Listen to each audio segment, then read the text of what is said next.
আসসালামু আলাইকুম। আপনারা সবাই কেমন আছেন? আশা করি সবাই ভালো আছেন। আমি আজকে সজনের পাতা ভাজি করবো। প্রথমে মরিচ আমি দিয়ে নিয়েছি। এখন এটা ভালো করে আমি ভেজে নেব।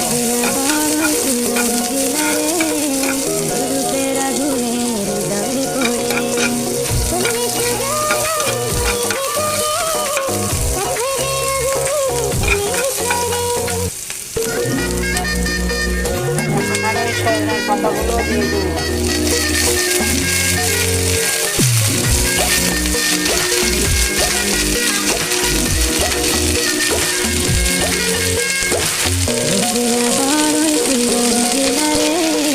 হালকা একটু পানি দিয়ে দেবো।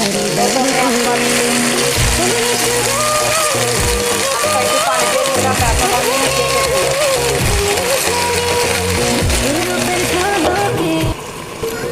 5 মিনিটের জন্য ঢেকে দিলাম। আমি এখন কিছুটা লবণ দিয়ে দেবো। অল্প পরিমাণ লবণ দিচ্ছি, শাকে লবণ কম লাগবে।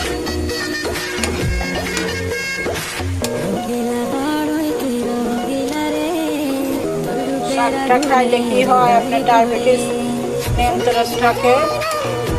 আপনার চোখের জ্যোতি ভালো করে, অনেক উপকার আছে এই শাকে।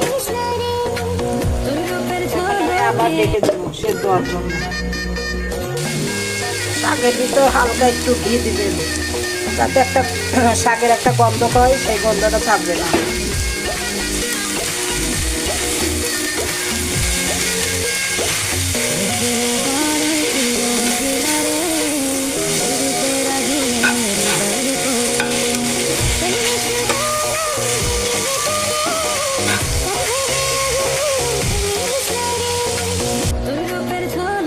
আমার সজনের পাতা ভাজা হয়ে গেছে। এই দেখেন কত সুন্দর মতো ভেজে নিয়েছি।